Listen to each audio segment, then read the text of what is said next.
All right, 9:05. So we'll go ahead and get things started here. Again, really appreciate everybody coming here, and feel free to put in again your introductions into the chat. And this is again being recorded, so we'll be sending this out to everybody and anybody who may have missed the information after the webinar. Really excited today to go over fleet electrification. And I'm joined here today also by Tim Shepard, Deputy Program Manager a Deputy Program Manager at the Maryland Department of Environment, focused on mobile sources control program. He'll give a little bit more introduction as well in a bit. And then I'm also joined today, co-hosted by Chris Green, a tax specialist at the IRS. So really here to give a lot of really great information from multiple angles. But I'll give again some introductions from EV 101. I'll give some basic resources for charging infrastructure planning, working with utilities, and I also see BG&E in here as well. Fleet training, fleet analysis. So a lot of great resources. Of course, this is just an hour, so we'll be skimming maybe the surface of some of the resources, and we can always dive deeper into the next webinars that we will have. But let's go ahead and dive in just as a little icebreaker, and also will help us inform us a little bit on which fleets already have some EVs. Maybe there are some experts in the room already that have adopted EVs, or they know that their county or fleet has adopted. And if not, totally fine. We're also interested in that as well. So put it maybe into the chat, or feel free to put a reaction, a thumbs up, maybe a thumbs down if you do not have an EV yet in your fleet. But I'll give some time here.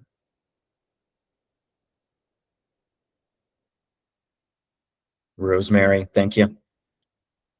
Of course, I know Baltimore. I'll call out some. I know Montgomery County. I know some that definitely do. But again, we want to help your fleets that do not.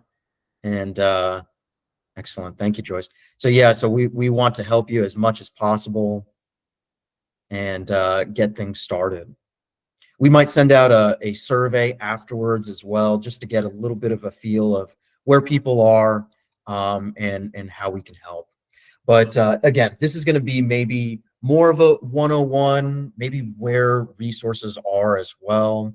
But if you're having particular questions, particular needs, just connect with us. And again, feel free to put questions into the chat. We'll have plenty of time, maybe 15 minutes at the end for questions and answers. But let's go ahead and dive first into the first steps of electrifying your fleet. And that really first starts with your research into the current available EV models. Maybe it's also looking at your list of EVs or vehicles within your fleet. It's looking at making a list of the manufacturer, what model numbers, what are some of the other features that you're really needing. If it's a school bus, you're really needing max seating. Also, you're needing an estimated range or a maximum range. You might need a ton of other features. And so the first resource that I always like to send fleets to, or I will use myself, is this AFDC tool from the DOE. It does a great job of researching and searching all of the different types of vehicles that are available. I'll just choose, again, school bus for right now. It has the option of what alternative fuels you're looking for. So I know we're really focusing on electric right now, but there might also be some chances for you to get information on other types of alternative fuels, CNG, hydrogen, propane, and they'll give you a really great list of some of its features. And so that's always the really good place to start. Get a good list of what is available and maybe compare that with your current list of vehicles. And this is something, again, that we can help you with through the Clean Cities program. We have free resources from the Department of Energy. These tools are made by the DOE. A-Fleet in particular is one of my favorite. This is the online version. And so once you maybe get a list of vehicles in your head, uh, 50 vehicles, not in Alabama, but in Maryland. I know the general vehicle mileage for my fleet. Then I can get a lot of information and compare that. This is a simple tool. We have other tools, A-Fleet tools, fleet tools from the Department of Energy that can give you understanding on a simple payback. Again, what I put in here says around 9.5 years. So again, what we're trying to do is arm you with more information as time goes on to understand what vehicles are available, what vehicles are best to replace, what are going to be the most cost effective, and then even going into the future, which ones are going to reduce the most greenhouse gas emissions. So again, this is a type of report that Clean Cities MEA can do for free. If you have any questions on, again, just generally how to switch your vehicles over. The next thing that, or the last step that I would do, and we'll go deeper into some of the Maryland laws and MDE, is to really look at the laws and reports that are in your area. Um, Let me see here. If you're able to, you're not able to see my screen. Um, Let me go ahead and stop presenting.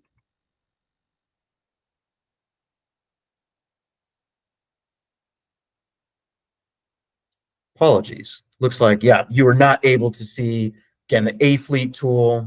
Apologies.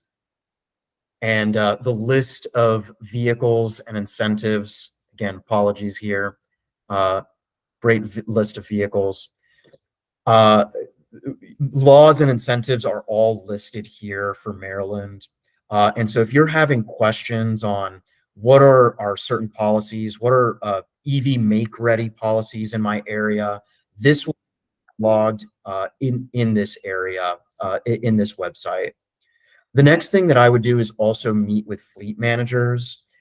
There are other fleet managers that have adopted EVs, that have adopted police vehicles or school buses. So if you have questions, if you're wanting to connect with other fleets, do let us know and we can connect you.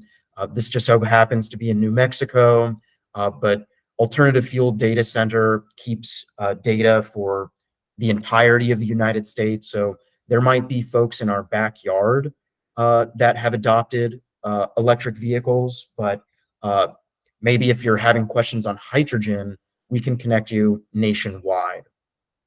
Uh, Next is to look over a fleet EV plan. And this, again, from the AFDC website, does a really great job of giving a checklist of the different vehicle features that you're going to be looking at. I only went through the surface, but it also does a good checklist for the infrastructure. So again, I'm breezing through a lot of this information, but a lot of this will be either put into the chat, or will be saved onto an email and sent to you all. The next, after you're looking at the EV battery capacity, you're looking at the range and reliability, you're wanting to ask the fleet manager about their full operation plan. It's great once you adopt EVs, but then how do you how do you charge them? How do you fuel your other vehicles at the same time? So this type of operational plans are also in a really handy checklist. The U.S. Department of Transportation did a really great job of the infrastructure portion. But if you're needing some additional information on operations, maintenance, do let us know. And then the last thing to really check with, both with other fleet managers, but also within your own fleet, are tracking key performance indices by using telematics or data loggers. Again, the more data that I have, the more information that I can provide. If you just give me, vehicle, annual miles traveled, your dwell time, I can do a lot with that information.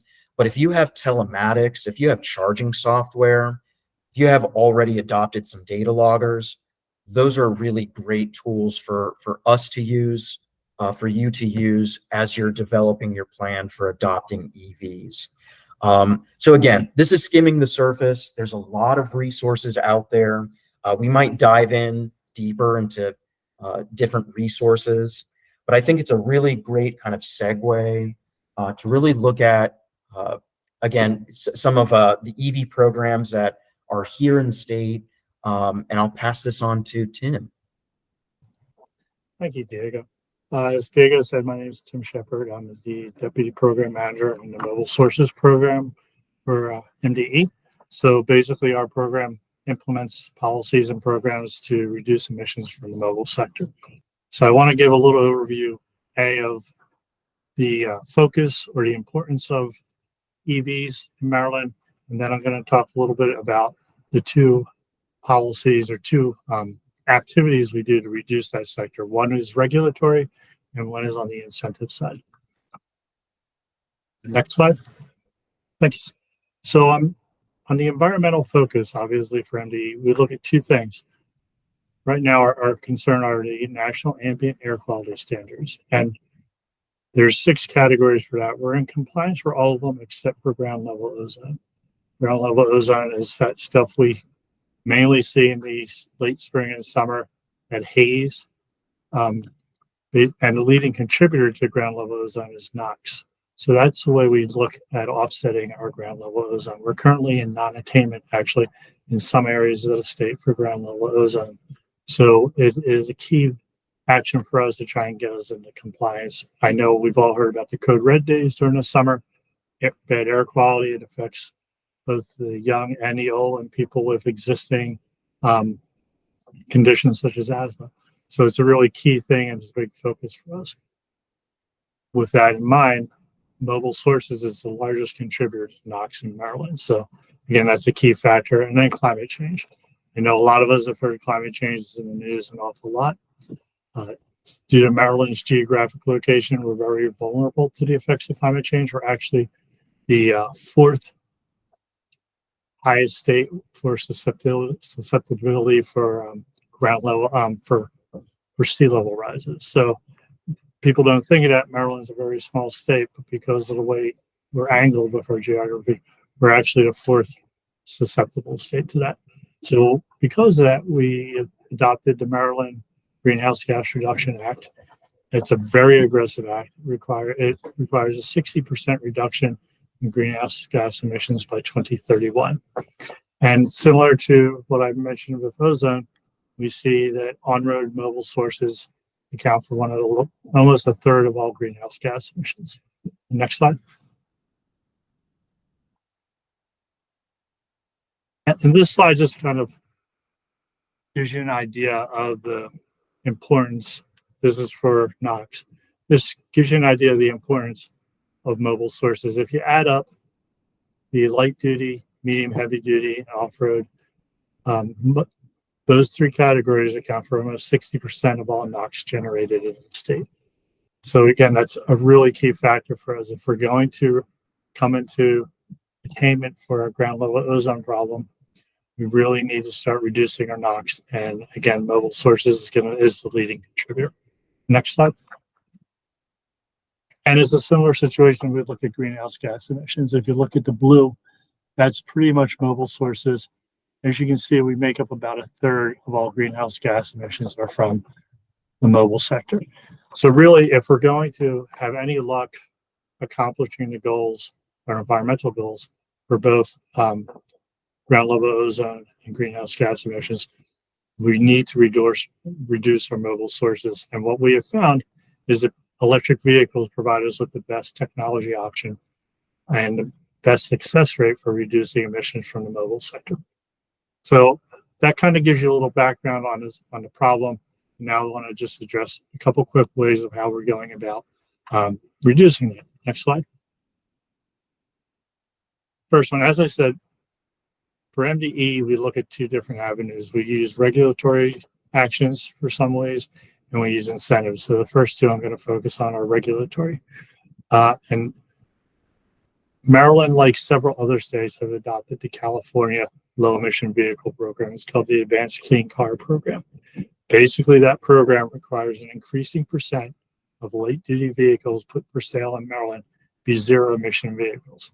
They can also be plug-ins, but the majority is plug-in hybrids, battery electric, and in some cases, hydrogen, but the main focus has been on battery electrics. So we originally adopted this program in 2007 and began implementing it in 2011. The first phase, which we call Advanced Clean Car 1, went through 2025 model year. We've now adopted Advanced Clean Car 2, which for Maryland will begin in model year 27 and go out to 2035. And what I want to stress is eventually in 2035, it does require that 100% of new vehicles for sale in Maryland will be battery electric. It does allow up to 20% for plug-in hybrid.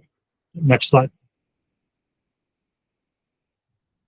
This chart gives you an idea of the requirements. That orange line is the basic requirements for each model year.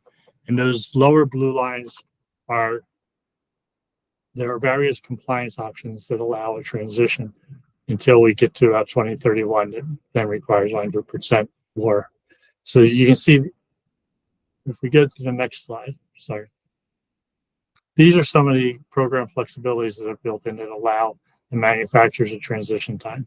Early compliance credits, which means if they put the vehicles in early, they can then bank the credits and use them later. As I said, we talked about the plug-in hybrid credits. They can use up to 20% plug-in hybrids, or they can pool. For example, if a manufacturer wants to, we break the pooling up into the East Coast and West Coast. So a manufacturer can over-comply in, say, a state like Maryland and use some of those credits to be in compliance for a state like Vermont.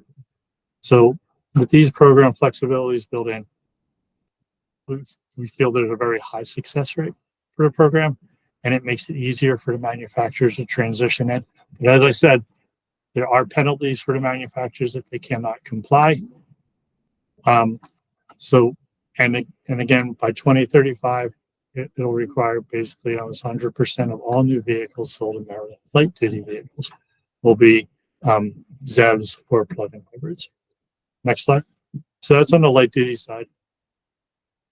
And it's a similar story on the medium heavy duty side. Maryland adopted the Advanced Clean Truck Act or regulation about a year ago. Well, we've actually adopted it this year. We will begin implementing it in model year 27, similar to the Advanced Clean Car.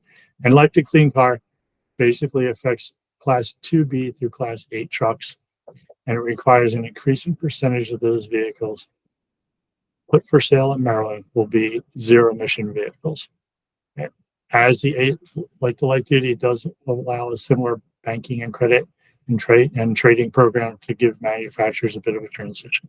Next slide.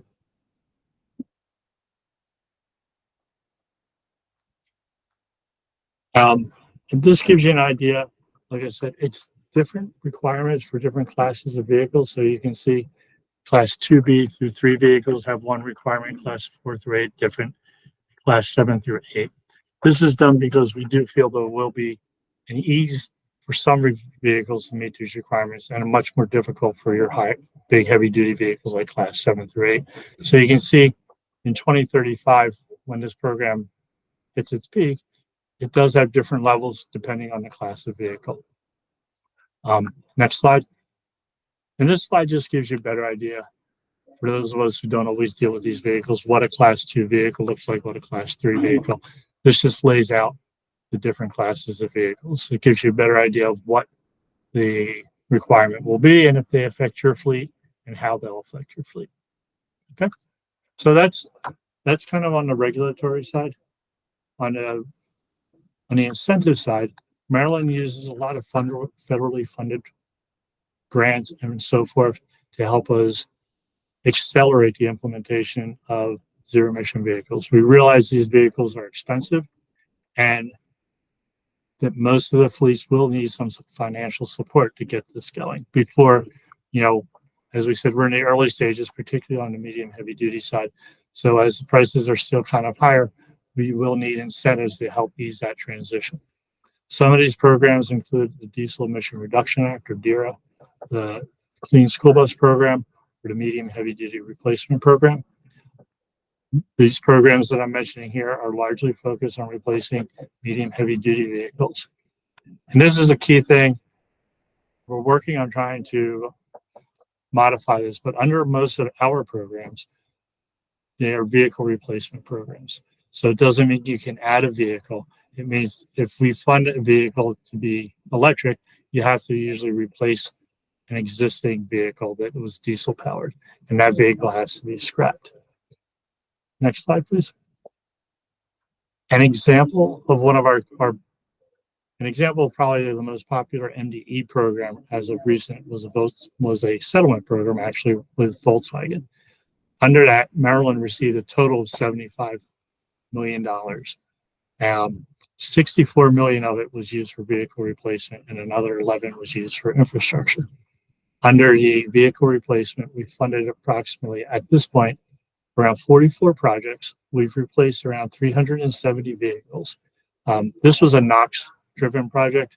Our goal was to reduce the excess NOx caused by that settlement, which ranged between 500 to 1,700 emissions, and not excess emissions in NOx. I'm happy to say that at the moment we've reduced approximately 3,000, so we've exceeded our goal by almost double. On the good side, we do have remaining funds open for this, and we will be opening 2 programs this fall under this that will be for various fleets that can be for both state and private fleets. It'll cover electric medium heavy duty trucks, and the other one will be electric school buses. We have a web page set up, or feel free to contact me, but we will be opening that program the way we usually do it. We'll open it this fall, and we usually allow about 3 months until the closing period to receive proposals. So my guess is we'll probably open it around October, November, and we'll probably close it around March. But again, under that program, we'll cover usually the incremental cost of the vehicle, and we will cover at least most of the infrastructure costs. Next slide, please. And then, as I mentioned, under VW, we also have a EVSC program. It was a total of $11 million. It covered both workplace charging and corridor charging. You can see the various things under workplace charging. We cover 60% of the charger costs, up to $5,400 for network chargers and $2,500 for non-network. For the corridor hub, we cover 80% of the charger costs, up to $150,000 per charger. We've had 3 rounds of funding already, and we've done approximately almost 400 chargers out of that program. We will be opening up around 3. Again, we'll announce that towards the end of this calendar year. So that is eligible for state, private. I will say that for the workplace chargers, as a requirement of the settlement, the focus has to be on workplace charging, which is for employees or so forth. It can be for fleet, but the priority has to be for the employee vehicles who are driving up to the facility for work. But as I said, for like off hours in the evenings and on weekends, it can certainly be used for fleet charging as well. But the priority has to be workplace. That was again something that was resolved in the settlement that we had no say over. I think that's it. But I did want to touch on one other thing for funding. We will also be well. Let me just recap for the funding, because we have a couple of their funding things. But this coming fall, we will probably have between $7 and $8 million available for school buses, and we'll have between $4 and $5 million available for medium heavy duty vehicles. And then we'll have another $3.7 million available for workplace charging and hub charging. So, please feel free to keep checking our webpage. We'll be making announcements. We work closely with the AGO at MEA, so you'll probably get email blasts when we open those up as well. And I think that covers it. So I know we were short on time, so I'll answer questions at the end or whenever. Thank you. Perfect. Yeah, and again, I think you hit it on the head there. This is going to be, again, basic information. If you're interested in more information about just the basics of EVs, I mean, do they work for your fleet? And then what incentives are out there? Do connect with us. I'll be going so that was a perfect kind of a start to electrification for vehicles. I do have some additional information for charging infrastructure. And again, this is just the very, very start. I'm just kind of skimming the very basics that you'll see. For ourselves, we will fund chargers as well. And you might see EV charging port versus, connector plug. And some folks get, confused between the two. So an EV charging port provides power to charge only one vehicle at a time, even though it may have multiple connectors or these plugs. And sometimes there's a single port, sometimes there's a dual port. So that kind of edification, hopefully that will help out. There's some additional information on charging infrastructure that I have in terms of resources. Many times fleets will adopt several electric vehicles, and then they're really having questions in terms of how do I design my fleet? How do I design the garage? How do I really design best for future proofing? And so this is a really great resource the technical assistance team has produced. So if you're looking for best practices also for ADA compliance for public charging versus fleet charging, this is a really great resource to take advantage of. It dives much deeper than what we'll go through today. But again, I'll put those either into the chat or we'll send that in an email after we get off the call here. Again, what we'll be funding sometimes are going to be level 2, sometimes level 3 charging stations. Some fleets think that they're automatically needing level 3 charging, and so the cost of the project can sometimes escalate. So the difference between level 2, 2,000 to 50,000, and level 3, 80,000 to 250,000 plus, is quite different. So one of the second things that we'll do after looking at all of your vehicles is looking at what charging stations are needed to support it and what is the most cost-effective method. As you can also see within these project costs, I've seen some level 2 stations at 2,000. I've seen some at 50,000. A lot of the differences come from trenching. So if you can minimize the amount of trenching or their hardware costs, that is going to be the best thing. Level 3 and level 2 also dictates what kinds of ports and panels and transformers, wiring and conduit you will need. So the hardware costs can be split into one section, and you can save a lot of funding if you're, again, making it closer and maybe even a lower charging level than maybe you might think is needed. I know there's maybe some ideas for future proofing, but that's what EVSE Make Ready can be for, and that again can save a lot. So these are some other hardware costs that you will see. Some of the software costs will also come into play, and those are things that instead of the upfront costs that hardware really entails, the software might be things that are a much longer term, 12-year type of decision. And these are, what types of data analytics do you want? What kind of control do you want over the charging station? Do you want to fluctuate the cost? Um, there can be also some maintenance benefits to enabling the charging station to be smart. And then also you can potentially with software mitigate demand rates and utility costs, which I know a lot of times is competing against your fueling costs, and you're trying to compare the two. So if we can lower your demand rates, lower your utility costs, we may be able to again get that return on investment to look a lot better.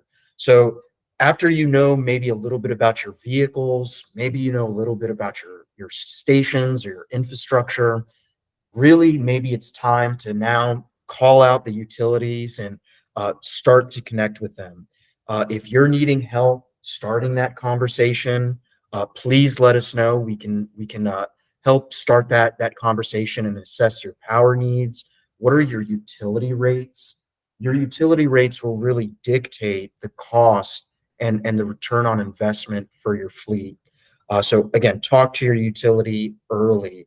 And again, first gather maybe some of your vehicle data, gather some of your dwell time, your vehicle operation efficiency. So, what are your kilowatts per mile for the vehicles that you're choosing?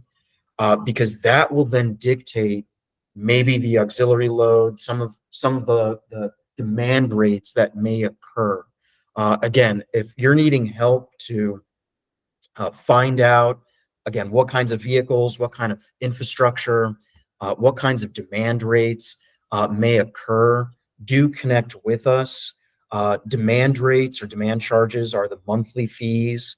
They're charged to users, and they might increase based off of how many vehicles you have. The peak demand is also something to look at that might impact the total cost of ownership. If you're having all of the vehicles charge at once, that might trip this peak demand, which is the highest level of power, which might increase your bills. So again, all of this kind of things are going to be going into your operational plans. You'll be speaking to other fleet managers about, and will again really help you along the way when you're speaking to a utility.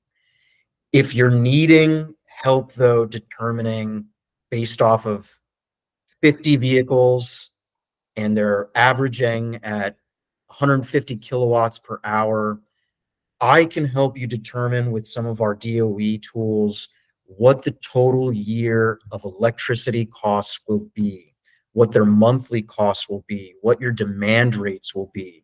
So again, work with us, connect with us.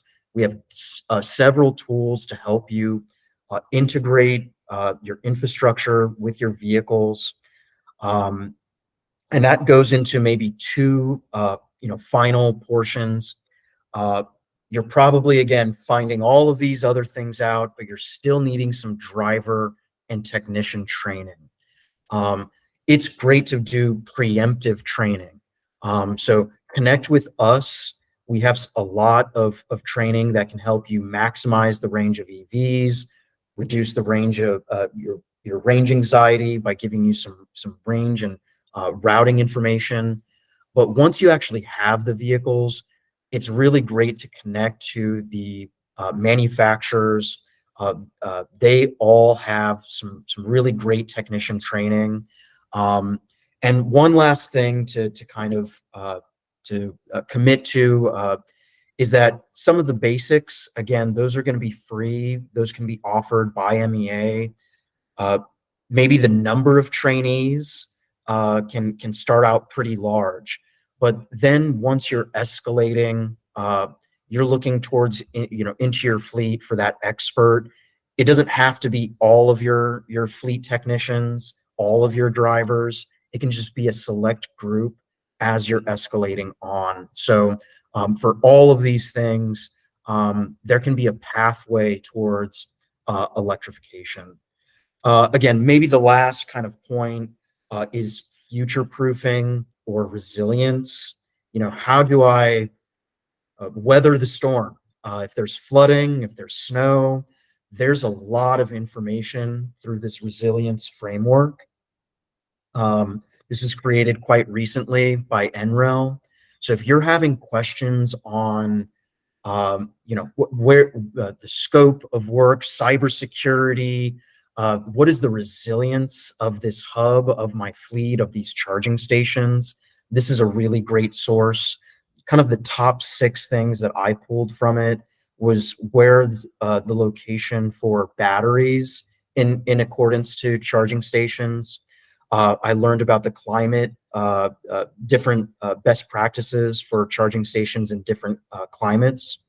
Learned about the different types and sizes of EVs and how that worked with resilience.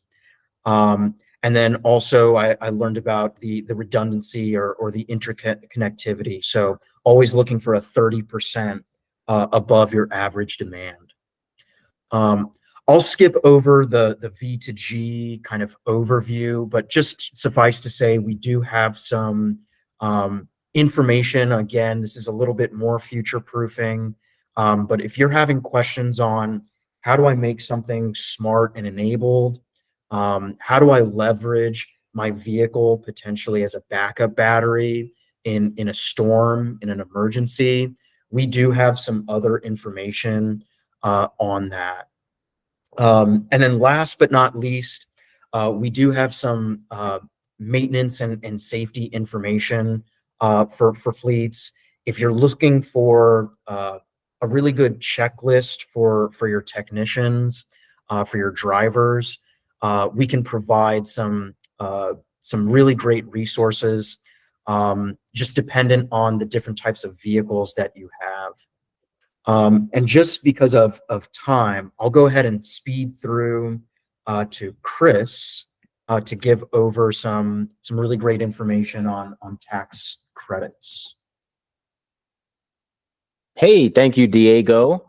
And also thank you to everyone that is listening in. Good morning. My name is Christopher Green. I am a tax specialist and stakeholder liaison with the Internal Revenue Service.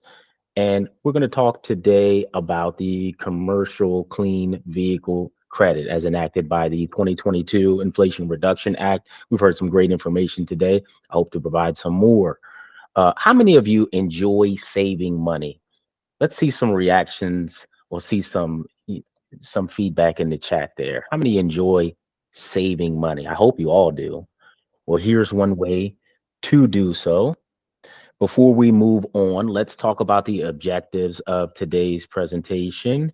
We'll briefly discuss and answer these 4 questions. What is the credit amount? Who qualifies? What vehicles qualify? And how does one claim the credit? Now, all of this can be further described on the IRS website. And what you'll see is you'll see me drop some links there that you can put in your URL and it'll take you right to irs.gov.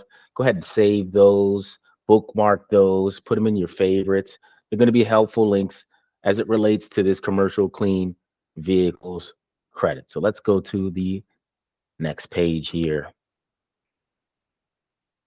You can go to the next slide. All right. So let's talk about the Internal Revenue Code 45W credit for commercial clean vehicles.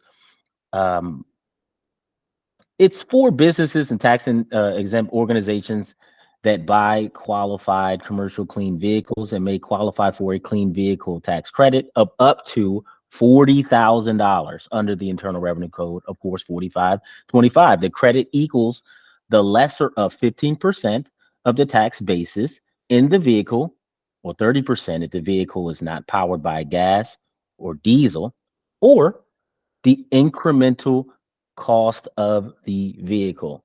So I often get the question, well, how is the incremental cost determined? The incremental cost is the excess of the purchase price of a qualified commercial clean vehicle over the price of a comparable vehicle. A comparable vehicle is a vehicle powered solely by gasoline or diesel internal combustion engine that is comparable in size and used to the qualified commercial clean vehicle. We do have more information on that. I have a notice. It's notice 2023-9 that gives more information on that. Now I'll actually drop this in the chat for you so you have more information. Here we go on incremental cost and how it's determined. The maximum credit is 7,500 for qualified vehicles with gross vehicle weight ratings of under 14,000 pounds. And the $40,000 is available for all other vehicles. Okay, let's go to the next page. Continuing on, who qualifies? Businesses, like I said, businesses and tax exempt organizations qualify for the credit. There is no limit on the number of credits the business can claim. For businesses, the credits are general business credits. And if you haven't been on irs.gov to look at general business credits, I implore you to, I advise you to. It's very important. And they're non-refundable, which means the business cannot go back more on the credit than you owed in taxes. However, this credit may be carried over to a subsequent year. So as you're looking at commercial vehicles or looking at fleets, keep that in mind in your planning. It's going to be very important information. You may be able to carry that forward into the subsequent years. Next slide. To qualify for a vehicle, a vehicle must be subject to a depreciation allowance, with an exception for purchased vehicles placed in service by a tax exempt organization. The vehicle must also be made by a qualified manufacturer as defined in, as you can see there, the Internal Revenue Code 30D, parentheses D1C, and qualified manufacturers. We actually have a list of that. I'm going to drop this in the chat so you have a link to go directly there. Give me 1 second. Yeah, I'm sorry that they're cut off at the bottom of that slide, Rosemary. Hopefully we can get these slides to you, after the presentation and hopefully, centered in. Maybe the font needs to be, made smaller, but we'll get that to you. No problem. This is so this link here will take you to a list of qualified manufactured. It's very important that you check that link out and save that to your bookmarks or to your favorites as well. The vehicle must also be for use in the business and not for resale, and to be used primarily, of course, in the United States, and not have been allowed a credit under the IRC sections 30D or 45, 25, 45, 30D and 45W. Sorry. Going to the next slide here. We're just going to continue on. In addition, the vehicle must either be, one, treated as a motor vehicle for purposes of Title II of the Clean Air Act and manufactured primarily for use on public roads, not including a vehicle operated exclusively on a rail or rails. And then number two, mobile machinery as defined in IRC 4053, parentheses 8, including vehicles that are not designed to perform a function of transporting a load over a public highway. Now, I get a lot of folks that say, well, what do you mean? Maybe I have a small business and, I want to get a truck to transport certain types of loads. Listen, I actually have this publication and we can talk about that later. We can talk about that now if time permits, or I can maybe send this after the presentation directly to you. I have a list that tells you the exact vehicles that you can actually not claim. It's on the same link that I sent you, the first link, but if you go further down in the page, it's the vehicles that qualify. That IRC 4053 parentheses 8, it literally has all of the exemptions. So it goes from camper coaches and feed, seed, and fertilizer equipment, or house trailers, ambulances, and hearses. It goes on and on. But we can have that conversation offline. For the purpose of the presentation, I do want to continue to move forward. So let's go to the next slide. We'll talk about that later.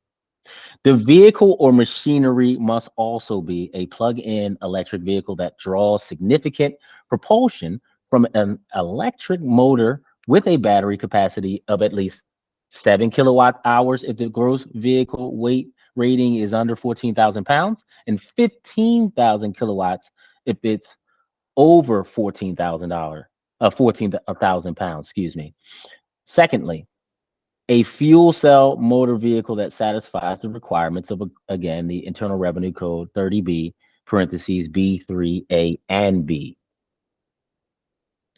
Next slide for me, please.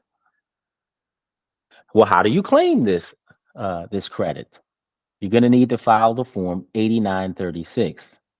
Let me give a disclaimer here. These forms are subject to revisions, so make sure that you're checking the IRS website for the most up-to-date forms and information.